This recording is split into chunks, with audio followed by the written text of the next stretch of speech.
شرور أنفسنا وسيئات أعمالنا.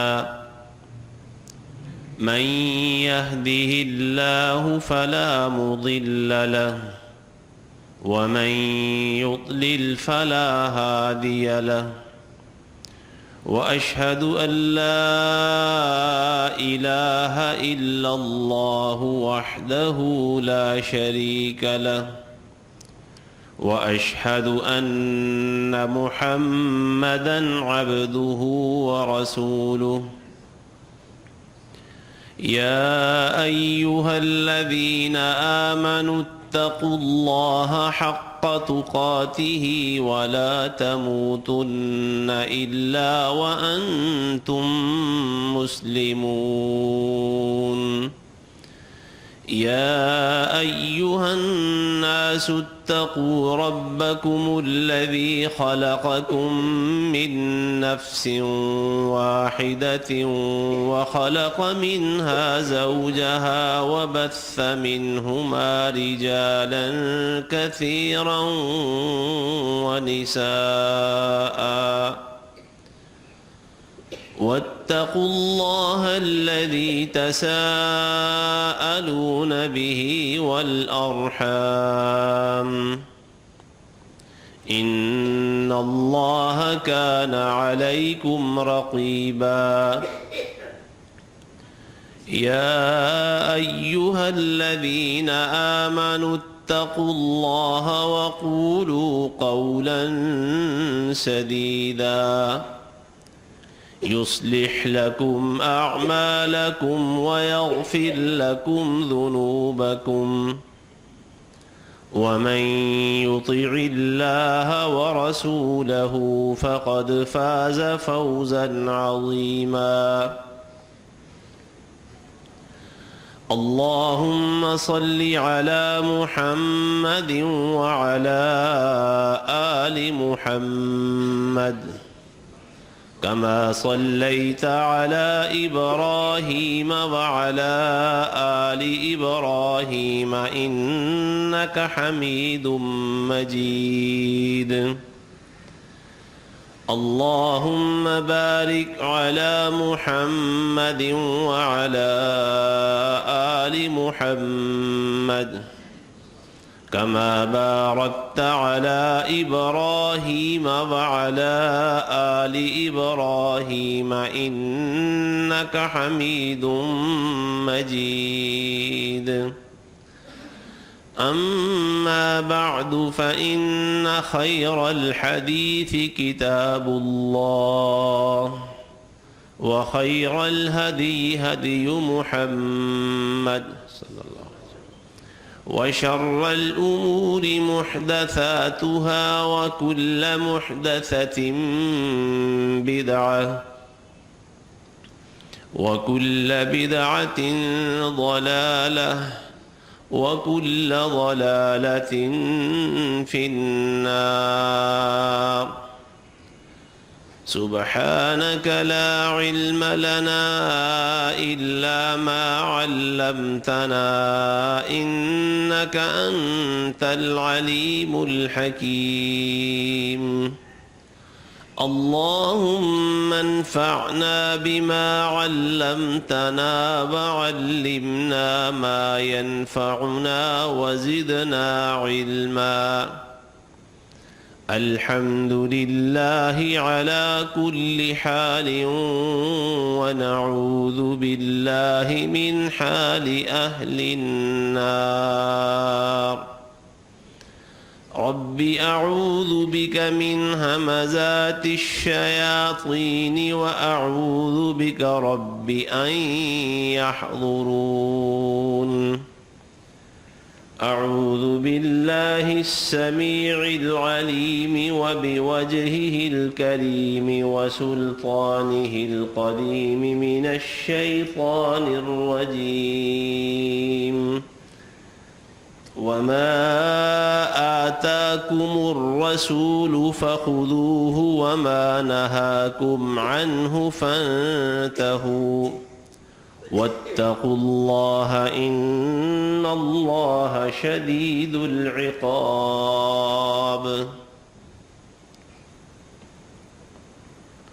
اور جو چیز تمہیں پیغمبر دے وہ لے لو، اور جس چیز سے تمہیں روکے اس سے رک جاؤ،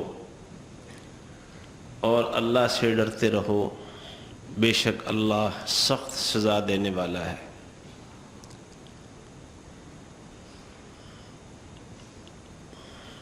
زمانوں کے گزرتے جانے اور بدلتے رہنے کے ساتھ ساتھ جو زندگی کی آزمائشیں اور فتنے ہیں وہ بدلتے رہتے ہیں۔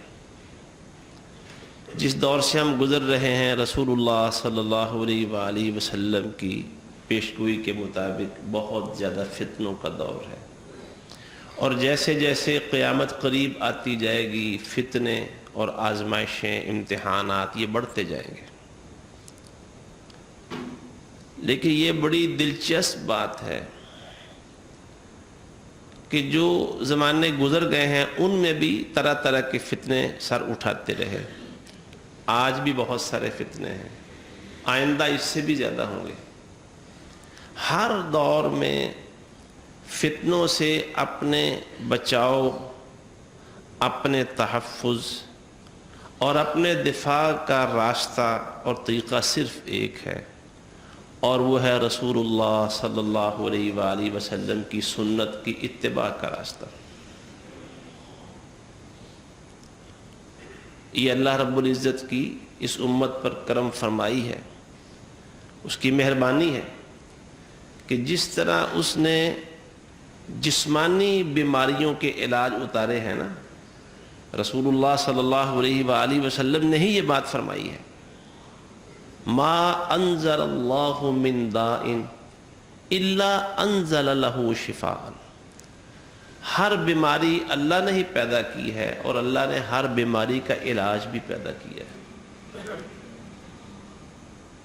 اسی طرح جو روحانی بیماریاں ہیں، فتنے ہیں، زمانوں کے بدلنے کے ساتھ ساتھ وہ اپنا رنگ، اپنی شکل بدلتے رہتے ہیں، نئے سے نئے فتنے دنیا میں سامنے آ رہے ہیں، لیکن ہر فتنے سے بچنے کا طریقہ اور راستہ صرف ایک ہے، اور وہ رسول اللہ صلی اللہ علیہ وسلم کی اتباع کا راستہ ہے۔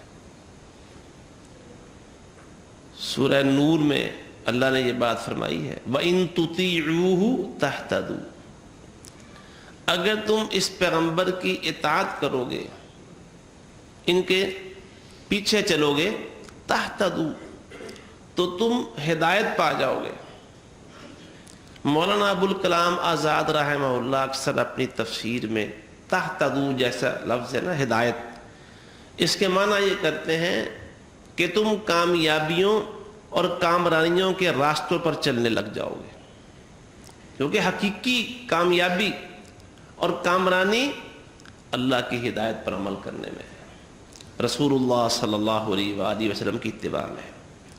اور یاد رکھیے، جس طرح تمام فتنوں سے بچنے کا اور سلامتی کے ساتھ منزل تک پہنچنے کا محفوظ ترین راستہ صرف اور صرف رسول اللہ صلی اللہ علیہ وسلم کا راستہ ہے، اسی طرح آپ کا راستہ چھوڑنا، آپ کی سنت ترک کرنا، آپ کی اتباع چھوڑ کے کسی بھی راستے پر چل نکلنا، وہ خواہشات کا راستہ ہو سکتا ہے، وہ کسی اور شخص کی بات ماننے کا راستہ ہو سکتا ہے، وہ کسی چھوٹے بڑے کی بات ہو سکتی ہے، کوئی بھی صورت ہو، وہ انتہائی خطرناک راستہ ہے، خطرات سے بھرا ہوا راستہ ہے۔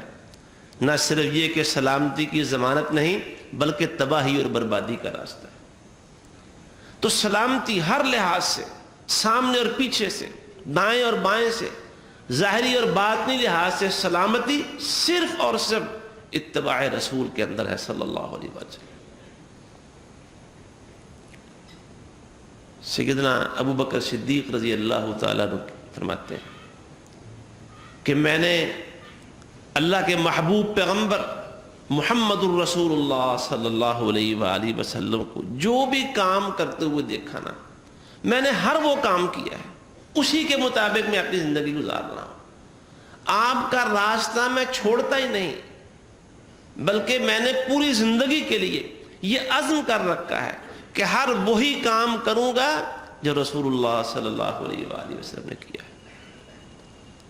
اور دوسری بات یہ کہتے ہیں مجھے اس بات کا ڈر ہے کہ اگر میں نے اتباع رسول سے منہ موڑا تو میں ہلاکتوں کا شکار ہو جاؤں گا۔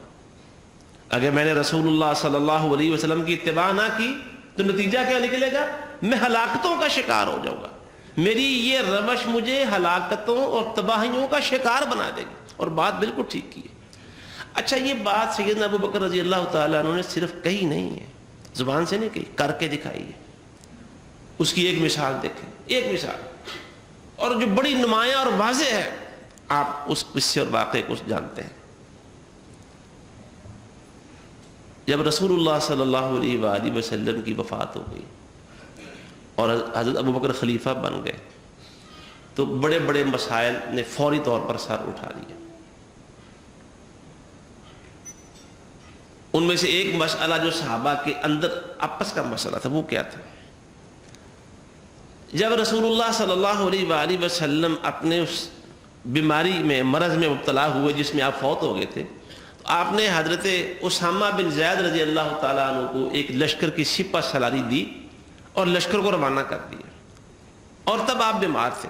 لشکر پوری تیاری کر کے روانہ ہوا تو مدینے کے باہر اس نے پڑاؤ کر لیا، اس وجہ سے کہ اللہ کے رسول بہت بیمار ہیں اور پتہ نہیں نتیجہ کیا نکلے۔ حالات کا انتظار کرنے لگا، حتیٰ کہ چند دنوں میں رسول اللہ صلی اللہ علیہ وسلم کی وفات کا حادثہ پیش آ گیا۔ لشکر رکا ہوا ہے۔ خلیفۃ المسلمین سیدنا ابو بکر رضی اللہ تعالیٰ عنہ نے اس لشکر کو روانہ ہونے کا جب حکم دیا تو صحابہ نے کہا کہ خلیفۃ المسلمین، مدینہ کے حالات بڑے خراب ہیں، پوری جو ریاست اسلامی اس میں بغاوت پھیل چکی ہے، بہت سارے قبیلے مرتد ہو گئے ہیں، اور نہ صرف مرتد ہوئے ہیں بلکہ اب وہ جو مرکز ہے ریاست کا اس پر حملے کی تیاری کر رہے ہیں، اور جھوٹے جو مدعیان نبوت ہیں ان کا فتنہ بھی اب سر اٹھا رہا ہے۔ اور کتنے مسلمان قبیلے ہیں انہوں نے زکوٰۃ دینے سے انکار کر دیا ہے۔ تو اگر ہم یہ فوج روانہ کر دیں گے مدینہ خالی ہو جائے گا۔ تو مدینے کو، اپنے دارالحکومت کو، دارالخلافہ کو خالی کرنا فوج سے، یہ خطرات کو دعوت دینا ہے۔ یہاں فوج کی بڑی ضرورت ہے۔ حضرت ابو بکر رضی اللہ تعالیٰ عنہ نہیں مان رہے، کہتے نہیں، جس لشکر کو اللہ کے رسول صلی اللہ علیہ وآلہ وسلم نے روانہ ہونے کا حکم دیا تھا، ابو بکر کے پاس اختیار نہیں ہے کہ اس کو روک سکوں، میرے اختیار بھی نہیں۔ بڑا سمجھایا لوگوں نے، صحابہ بڑا سمجھا رہے تھے۔ عمر رضی اللہ تعالیٰ عنہ کو نمائندہ بنایا، اور وہ زیادہ قریب بھی تھے، بڑے دھڑلے سے بات کرتے تھے۔ انہوں نے ایک بڑے عجیب طریقے سے بات کی، کہنے لگے کہ دیکھیں مدینہ میں اور جہاں لوگ ہیں یہاں ازواج مطہرات بھی ہیں، رسول اللہ صلی اللہ علیہ وسلم کی بیویاں بھی ہیں، اور یہ بیویوں کا حوالہ کیوں دیا؟ اس لیے کہ ازواج مطہرات میں امہات المؤمنین خلیفۃ المسلمین کی اپنی بیٹی عائشہ رضی اللہ تعالیٰ عنہ بھی تھی۔ یہ بات ازواج مطہرات کے حوالے سے اس لیے کہی کہ بیٹی کا خیال آئے گا نا تو ذرا دل نرم ہو جائے گا، بات منوانا آسان ہو جائے گا۔ ہمارا معاملہ ایسا ہی ہے نا، جب رشتے سامنے آتے ہیں تو سنت پیچھے چلی جاتی ہے۔ جب دنیا کے تعلقات ہمیں، ہمارے تعلقات سنت پر عمل کرنے سے روکتے ہیں، ہمارے تعلقات عدل کی بات کہنے سے روکتے ہیں، ہمارے دنیا کے رشتے ہمیں انصاف کرنے سے روکتے ہیں، ادھر رنگ ہی اور ہے۔ جب یہ بات کی گئی کہ ازواج مطہرات ہیں، عمر ابو بکر صدیق رضی اللہ تعالیٰ عنہ کہنے لگے میں یہ فوج بھیجنے کے بعد اگر مدینے کی خطرات اس قدر مدینے کو گھیر لیں اور مدینے کے اندر اس قدر سرایت کر دیں کہ مدینہ اتنا خالی ہو جائے کہ باہر سے جنگلی درندے آ کے ازواج مطہرات کو تنہا دے کے نوچنا اور ان کے گوشت کو ہڈیوں سے جدا کرنا بھی شروع کر دیں، تب بھی ابو بکر اس لشکر کو روانہ کر کے رہے گا جسے اللہ کے رسول نے روانہ کیا تھا۔ یہ خطرناک ترین حالات تھے۔ خلافت سنبھالنے کے موقع پر خلافت کے جو حالات تھے وہ خطرناک ترین تھے۔ میں پھر دہراتا ہوں یہ بات کہ زکوٰۃ انکار کرنے والوں نے زکوٰۃ کا انکار کر دیا، کتنے قبیلے مرتد ہو گئے، اور وہ جو مدینہ الرسول تھا اس کی اینٹ شینٹ بجانے کی تیاری کر رہے تھے، نبوت کے جھوٹے دعوے داروں نے بھی پوری طرح سے سر اٹھا لیا تھا۔ ان حالات میں ابو بکر رضی اللہ تعالیٰ عنہ کا ایمان یہی کہتا تھا، اس لشکر کو اللہ کے رسول صلی اللہ علیہ وسلم جو روانہ کر دیا تھا، میرے پاس اختیار نہیں ہے روکنے کا۔ اچھا، ایک بات پھر اور دوسری، یہ بات تو صحابہ کرام ہمت ہار گئے بھی نہیں، ابو بکر سے یہ بات نہیں منوائی جا سکتی۔ دوسری بات یہ آئی کہ پھر ایسا کریں، یہ جو سپہ سالار ہے نا اسامہ بن زید رضی اللہ عنہ، یہ ابھی چھوٹی عمر ہے، آپ یہ کہہ لیں کہ ان کا مطلب تھا منڈا کھنڈا ہے جی، تو حالات بڑے چونکہ خراب ہیں، اس لشکر کے لیے جو چیلنجز ہیں وہ پہلے سے زیادہ بڑھ گئے ہیں، تو کوئی زیادہ مدبر آدمی جو بڑا کمانڈر جس نے بڑے بڑے کارنامے دکھائے ہوں نا، اس کو سپہ سالاری دے دی جائے۔ اور لشکر میں بڑے بڑے جہاں دیدہ لوگ ہیں، عمر رسیدہ ہیں، جنگی تجربہ رکھنے والے، بڑی بڑی مہارتوں والے لوگ اس لشکر میں موجود ہیں، تو آپ ایسا کریں کہ پھر سپہ سالاری کسی اور کو دے دیں، ان تجربہ کاروں میں سے۔ کہنے لگے اس بات کا اللہ کے رسول کو علم نہیں تھا صلی اللہ علیہ وسلم۔ یہ سارے لوگ جو جہاں دیدہ تجربہ کار مہارتیں رکھنے والے لشکر میں جو تھے، کہ اللہ کے رسول کو نظر نہیں آتے تھے، کہ اللہ کے رسول کے سامنے یہ بات نہیں تھی کہ اسامہ بن زید ابھی چھوٹی عمر کا ہے، نا تجربہ کار ہے؟ نہیں، جس کو اللہ کے رسول صلی اللہ علیہ وسلم نے سپہ سالار بنایا تھا، ابو بکر بھی اسی کو سپہ سالار رہنے دے۔ اچھا، یہ ایک آپ سمجھیں دو سنتیں ہو گئی یا دو حکم ہو گئے جن پر عمل کیا اس ایک لشکر کے معاملے میں۔ نتیجہ کیا نکلتا ہے؟ جب یہ لشکر روانہ ہو گیا نا، تو پوری مملکت اسلامیہ میں جتنی یورشیں اور فتنے سر اٹھا رہے تھے نا، وہ ایک دم سے جاگ کی طرف بیٹھ گئے کہ محمد نے صلی اللہ علیہ وسلم یہ 10 سالوں میں، حالانکہ یہ جو نبی کے محمد کے ساتھی ہیں، یہ تو اپنے نبی کی جدائی ایک لمحے کے لیے بھی برداشت نہیں کر سکتے تھے۔ ہم تو کہتے تھے کہ محمد فوت ہوئے ہیں، یہ زندہ کیسے رہیں گے؟ پتہ نہیں محمد نے صلی اللہ علیہ وسلم نے انہیں کتنا مضبوط حوصلہ دیا ہے، اور انہیں کس قدر جفاکش اور مضبوط بنا دیا ہے، اور پتہ نہیں اپنی فوج کو کتنا مضبوط کیا ہوا ہے کہ مسلمانوں کا پیغمبر فوت ہو رہا ہے اور یہ اپنا لشکر وہ ایک بڑی مہم کے لیے روانہ کر رہے ہیں۔ معلوم ہوتا ہے کہ یہ بڑی مضبوط ریاست بن گئی ہے، اسے کوئی خطرات اس کے بنیادوں کو ہلا نہیں سکتے۔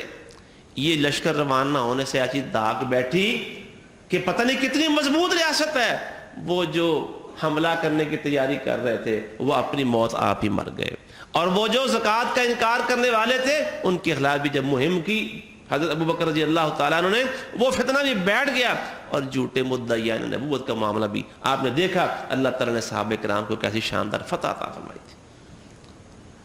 تو میں عرض کر رہا ہوں کہ یہ صرف 2 سنتوں پر عمل کیا، 2 حکموں پر ایک ہی لشکر کے معاملے میں عمل کیا، اللہ نے اس کی برکت سے سارے فتنے اللہ نے ختم کر دیے۔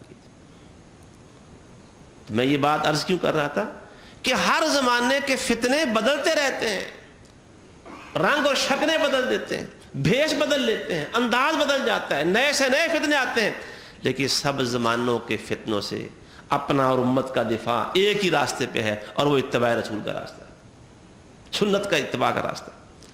یہ سنت ہمارا دفاع ہے، ہماری ڈھال ہے، شیلڈ ہے ہماری۔ اگر سنت نہیں ہے، بتائیے میدان کے اندر ہو انسان، ہر طرف سے اس کے اوپر حملے ہو رہے ہوں، طرح طرح کے تیر و تفنگ کے حملے، وہ گولے اور بارود کے حملے ہو رہے ہوں، اور اس کے ہاتھ میں اپنے دفاع کے لیے کچھ بھی نہ ہو، اس کا نتیجہ کیا نکلے گا؟ تو ہمارا دفاع، ہم میں سے ہر شخص خود سوچے کہ میرا دفاع میرے بچوں کا دفاع، میری نسل کا، اگلی نسل کا دفاع۔ کیوں جی؟ یہ گھر گھر ٹیمیں آتی ہیں، دروازہ کھٹاتے ہیں، جی بچوں کو جی ویکسین پلانے آئے ہیں، قطرے پلانے آئے ہیں، پولیو کے قطرے فلاں آتے ہیں نا۔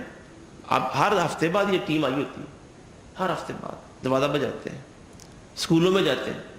اچھا جو یہ ویکسین نہیں پلاتے, جو قطرے نہیں پلواتے, ان کے خلاف قانون بنا ہوا ہے کہ جی وہ اس کو سزا دی جائے گی, قانون بن گیا. کہ اسکولوں میں جاتے ہیں, گھروں سے پوچھا جی آپ کا بچہ کہاں ہے, اسکول گیا, وہ کون سا اسکول ہے, جی فلاں اسکول, وہاں اسکول پہنچ جاتے ہیں. اور ہم بھی حفاظتی ٹیکے لگواتے ہیں, یہ ویکسین پلواتے ہیں, پولیو کے قطرے پلواتے ہیں. کیوں؟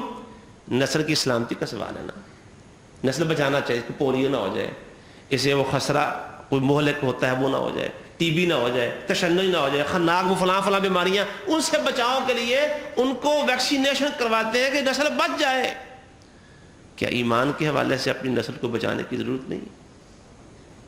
کیا ان کا ایمان اہم نہیں ہے؟ کیا ان کے لیے آخرت اہم نہیں ہے؟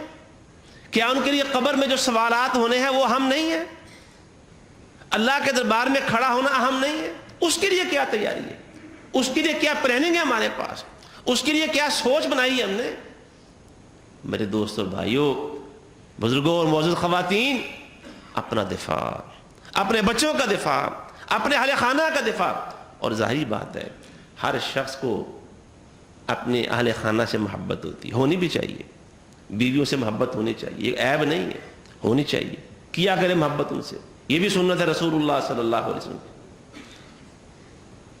لیکن اگر معاملہ ماں باپ کے ساتھ ٹکراؤ کا ہے تو ماں باپ کو بھی ان کے معاملے کے ساتھ ادب اور احترام کرنا ہے. اولاد سے محبت ہوتی ہے, ہر شخص کو ہے, ہونی چاہیے, اولاد سے محبت کرنی چاہیے, یہ فطری چیز ہے. لیکن یہ کیسی محبت ہے کہ ہم ان کی دنیا کی فکر کرتے کرتے مر جائیں, گھل جائیں, اور آخرت جس نے کبھی ختم نہیں ہونا اس کی تیاری ان کے لیے, اور ان کے لیے کوئی لائحہ عمل, اور انہیں اس کے لیے کوئی لائن دینے کا ہمارے پاس کوئی پروگرام ہی نہ ہو, کبھی یہ سوال ہی پیدا نہ ہوا. تو ہمارے لیے, ہماری اپنی زندگیوں کے لیے, ہماری بیویوں کی زندگیوں کے لیے, ہمارے بچوں کی زندگیوں کے لیے سب سے اہم چیز وہ ان کی آخرت. اور دنیا میں بھی جتنے فتنے اس وقت آ, بڑے بڑے فتنے, یاد رکھیے فتنوں سے اپنا دفاع صرف سنت رسول کے اندر. تمام فتنوں کے خلاف جو ویکسینیشن ہماری ہو سکتی ہے جس سے, وہ اتباع رسول سے ہو سکتی ہے. اللہ نے ایک ہی راستہ محفوظ رکھا ہوا ہے, اس کی حفاظت کی ضمانت کی, اللہ نے ضمانت دی ہے, اللہ نے اس کی حفاظت کی ضمانت دی ہے. اللہ نے اس راستے پر پہرے بٹھائے ہوئے ہیں, اللہ اپنے پہرے دار مقرر کر دیتا ہے, وہ اس اتباع سنت کا راستہ ہے. سیدنا عمر فاروق رضی اللہ تعالیٰ عنہ کیا کرے. اب سنت کی اہمیت سمجھے ذرا. صحیح بخاری میں روایت موجود ہے, حجر اسود کو بوسہ دیا نا, حجر اسود کو, تو کہنے لگے ہو حجر اسود سن لو, تم کوئی ایسے پتھر نہیں ہو جو نفع نقصان کے مالک ہو, اگر میرے نبی نے تمہیں بوسہ نہ دیا ہوتا تو میں کبھی بوسہ نہ دیتا. تمہیں بوسہ اس لیے دیتا ہوں کہ میرے نبی نے تمہیں بوسہ دیا, ورنہ تمہارے اندر کوئی خوبی نہیں ہے. بتایا کیا کہ ہم جو کام یہ اتباع رسول ہے, سنت کی اہمیت کا پتہ چلتا ہے کہ اور اب بھی دیکھیں جو لوگ عمرہ کرنے, حج کرنے جاتے ہیں, ہر ایک کی خواہش ہوتی ہے کہ مجھے ایک بوسہ نصیب ہو جائے. جب واپس آتے ہیں تو لوگ پوچھتے ہیں کہ وہ جی حجر اسود کا بوسہ لیا ہے. لوگ اس سعادت کو حاصل کرنے کے لیے دکم پیل کرتے ہیں, وہاں جناب پہلوانی کا زور دکھاتے ہیں, حالانکہ یہ غلط ہے, دکم پیل غلط ہے. وہ سعادت حاصل کرنے کے لیے یہ دکم پیل, لوگوں کے ساتھ ظلم و زیادتی کرنا, دھکے دینا, گرانا, آگے بڑھنا, یہ غلط ہے. اللہ کے رسول صلی اللہ علیہ وسلم کی تعلیم نہیں ہے, لیکن کوشش کرتے ہیں, سعادت ہے جناب. وہ بوسہ کیوں دیتے ہیں؟ اس پہ کوئی نفع نہیں ہے, اس پتھر میں کوئی نقصان اور نفع کی کوئی صلاحیت نہیں ہے, صرف اس لیے بوسہ دیتے ہیں کہ میرے اور آپ کے محبوب پیغمبر سیدنا محمد رسول اللہ صلی اللہ علیہ وسلم نے اس کو بوسہ دیا تھا. اور ایک اور بات کہی سیدنا عمر فاروق رضی اللہ تعالیٰ عنہ, یہ جو طواف کے پہلے 3 چکر رمل کرتے ہیں, تیز چلتے ہیں, دوڑتے ہیں, اللہ سب کو نصیب فرمائے, وہاں کی حاضری نصیب فرمائے. بڑی دعائیں کیا کریں اس کے لیے, امنگ رکھیں اندر, دل کے اندر ہر وقت یہ عزم اور ارادہ رکھیں. پیسے ہیں تب بھی اللہ سے امید رکھیں, پیسے نہیں ہے تو اور زیادہ اللہ ہی سے امید رکھیں. جب اللہ وہاں لے جانا چاہتا ہے نا تو پیسوں کا محتاج نہیں ہے, وہ پہنچانے پر قادر ہے. اللہ ہر ایک کو نصیب فرمائے اور بار بار وہاں کی حاضری نصیب فرمائے. کہتے ہیں وہ جو 3 چکر میں دوڑتے ہیں نا, وہ جب پہلی دفعہ ہم دوڑے تھے نا, پہلا عمرہ کرتے وقت, تو ہمیں جب آئے تو انہوں نے دیکھا, مکے کے سرداروں نے, یار یہ تو بخاروں کے مارے ہوئے ہیں، دبلے پتلے بالکل ایسے تنکے ہی ہیں، پلے تو کچھ بھی نہیں ان کے. یہ بات اللہ کے رسول صلی اللہ علیہ وسلم نے سن لی. فرمایا چلو اپنا ایک کندھا ننگا کرو ذرا، احرام کی چادر کندھے کے نیچے سے گزارو، اور یہ 3 چکر جو نا یہ دوڑ کے لگاؤ، ان کو پتہ چلے کہ یہ جو دبلے پتلے ہیں یہ ظاہری لحاظ سے ہیں، ان میں جو قوت ہے اس کا تم کبھی سامنا نہیں کر سکتے. دوڑ لگاؤ 3 چکر. صحابہ کرام جب دوڑ لگانی شروع کر دی، تیز چلے. کہتے ہیں ویسے ضرورت ختم ہو گئی اس کی. جب آپ نے کہا تھا تب ایک ضرورت تھی، مقصد، اب ضرورت ختم ہو گئی. یہاں اسلام آ گیا ہے، کفر مٹ گیا، شرک مٹ گیا. قل جاء الحق وزهق الباطل ان الباطل كان زهوقا. ضرورت ختم ہو گئی ہے، لیکن ہم اسے قیامت تک کرتے رہیں گے کیونکہ میرے نبی نے کرنے کا حکم دیا تھا. یہ ہے سنت رسول اللہ صلی اللہ علیہ وسلم. حضرات اس کی اہمیت کو سمجھیں. اپنے لیے ہماری یہ دنیا اور قبر کے اندر جانا ہے، قبر کی دیر نگری میں اترنا ہے. میں نے اور آپ نے، وہاں کوئی روشنی نہیں ہے سوائے سنت رسول صلی اللہ علیہ وسلم کی روشنی کے. اور قیامت کے دن جانا ہے اللہ کے سامنے. اس دن بھی نجات اور کامیابی صرف اور صرف رسول اللہ صلی اللہ علیہ وسلم کے قدموں کے اندر رکھی ہوئی ہے اور کہیں نہیں. اللہ ہمیں اس کی توفیق عطا فرمائے، اور اپنے نبی صلی اللہ علیہ وآلہ وسلم کے ساتھ، آپ کی سنتوں کے ساتھ اللہ نے پیار نصیب فرمائے، ان پر عمل کی توفیق عطا فرمائے. وآخر دعوانا ان الحمد للہ رب العالمین.